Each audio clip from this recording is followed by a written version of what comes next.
Hey everybody, welcome back to Video Mess. So today we're going to continue the series at an analog in your pocket. Are you just happy to see me? And today we're going to be talking about the WWF Wrestlefest core that just recently came out for Analogue Pocket. Because if you're anything like me, you love wrestling back in the day, maybe not so much now. And honestly, this has the Royal Rumble mode in it, which means you're going to have an absolute fun time. Don't worry about the Mega Man up at the front. This is just a splash screen for the arcade cores moving forward.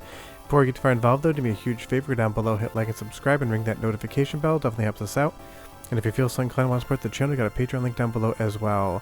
But it's awesome to get a new core for Analogue Pocket, and obviously, if you're a wrestling fan, this one is one of the best games back in the day. And honestly, it's all down to the Royal Rumble mode, and also featuring the $1 Million Man, Ted DiBiase. If you can't tell from the splash screen already, this was released in 1991 by Technos Japan, and they are a name that you hear often in the arcade sphere, but maybe not as much of the Capcom, Sega, and Konami's of the world. But this is just an absolute ton of fun, and it's the type of game that you're really going to be able to sink your teeth into. And that all comes down to the Royal Rumble mode, because it's one of my favorite events in wrestling, and in 1992 I saw it in Albany, New York, where Ric Flair won. And honestly, if you're not picking Ted DiBiase, the $1 Million Man, you're not playing this game correctly. He is the second best wrestler ever to wrestle, just behind Ric Flair, and because Ric Flair isn't a choice, that makes him the best choice for this game. All jokes aside, as a kid, I just love the $1 Million Man, and it's one of those things, his character was always a fun time. Now this game is absolutely simple to understand. Beat the ever-loving hell out of your opponent and try to win the Royal Rumble. There's also a tag team feature which we'll go over later in the video, but 9 out of 10 of you are here for the Royal Rumble mode. And of course you have the ability to play more than one player in this game, so it's going to be the type of game that you want to have for a game night. Crack open some beers, get some friends over, get into a Royal Rumble match, and you're going to have an absolute blast, or a 2 versus 2 tag team battle, either way. Now to get this set up on your pocket, they do have instructions over on the Coin-Op Collection website, the Patreon. It is a bigger process. I'm not going to do a tutorial, but just be aware of that. And you can rebind the controls any way you want. It seems to be, at least what I saw on Discord, that one of the buttons is not assigned the way it should be, so you might want to reconfigure a few of these things. But the good thing is you get the option within the Pocket Core and the Pocket OS to be able to rebind anything you want. And I just love this game because in 1991, it was bright, it was colorful, you got big sprites that definitely had that Technos vibe to it, and you had a lot of characters on screen at once. We have 6 wrestlers in the ring, and that was definitely pushing around a lot of horsepower for 91. It's just one of those games, if you saw it in arcades and you played it, you probably fell in love with it, and you probably still love it to this day. I remember my local arcade, the Dream Machine, had this on the floor. I played it, I absolutely loved it. And then it disappeared and never saw it again in arcades. But now we have this Analogue Pocket Core, and that is always a fun time indeed. And again, the Royal Rumble is just such a fun event as far as video games are concerned. It's absolute chaos. It combines kind of the move set and skill set of a fighting game with a beat 'em up, giving you all of that fun at the same time. And I love as Jake the Snake Roberts comes in here, there's these little vignettes as new characters come into the Royal Rumble. This game is filled with a charm, and Hulk Hogan there doing his little "Can you hear me" ear call just lends a sense of detail to the game that makes it that much better, because obviously it is a simple game.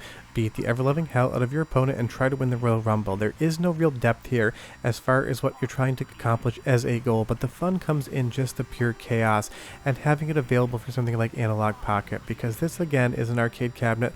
I don't see them very often. It is relatively easy to grab a PCB for this on eBay, and it isn't going to cost you a fortune, but this is just something fun to be able to play on your pocket. And all of these characters here, I've always loved how Technos Japan kind of does a slight super deformed look to them. They don't have perfect proportions as far as humans are concerned, but it does really work in the context of this just being a cartoonish WWF Royal Rumble game. And again, don't forget there is other ways to play this. You can adjust basically everything. If the difficulty is too high, you can change all of that around in the core settings, so make sure you definitely check it out. Just be aware anything you change will reset the game. So you can't really change any of the difficulty options on the fly. It does require a reboot in the core, because that's exactly how the arcade hardware would work. But let's pop over to a tag team match. I'm going to give you about 35-45 seconds of the soundtrack because it was quite good, and I'll come back and talk a little bit more about the core in the game.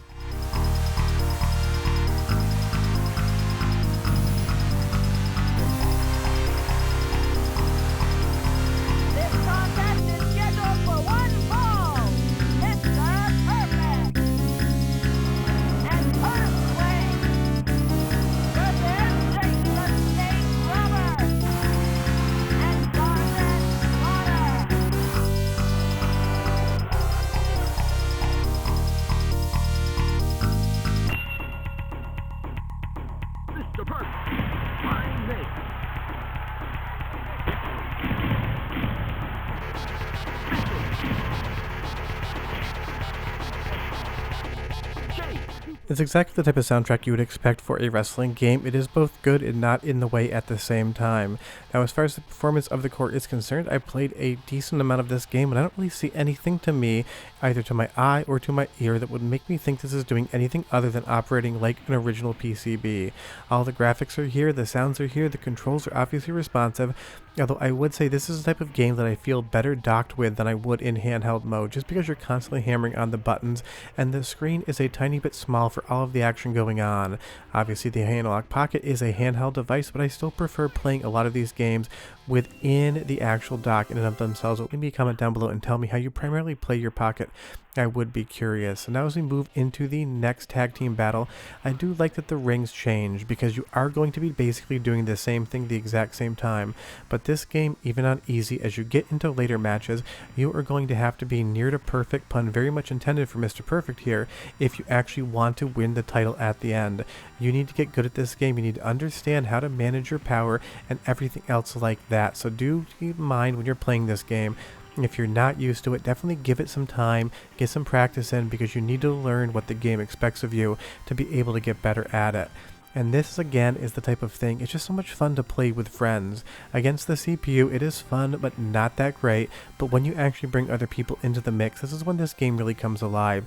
And the arcade cabinet being able to accommodate 4 players was such an awesome thing to see on arcade floors, as Technos Japan made a decent amount of WWF games, and they were all very successful and very popular.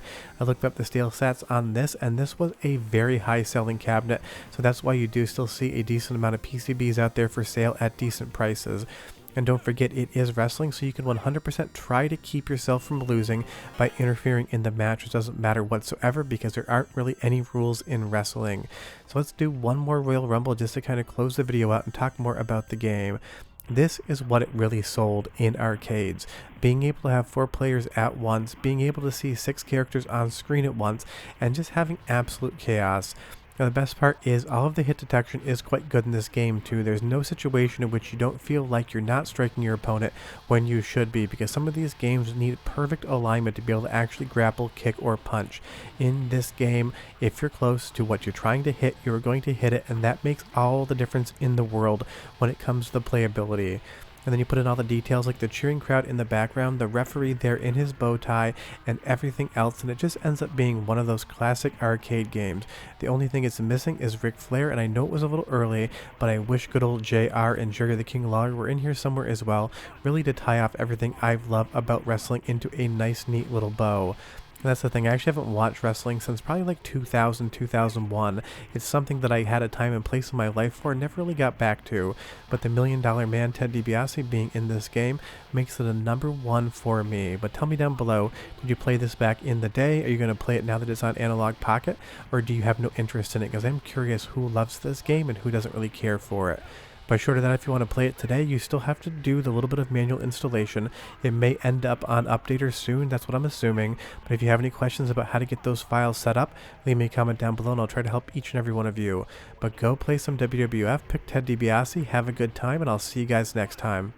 Bye-bye.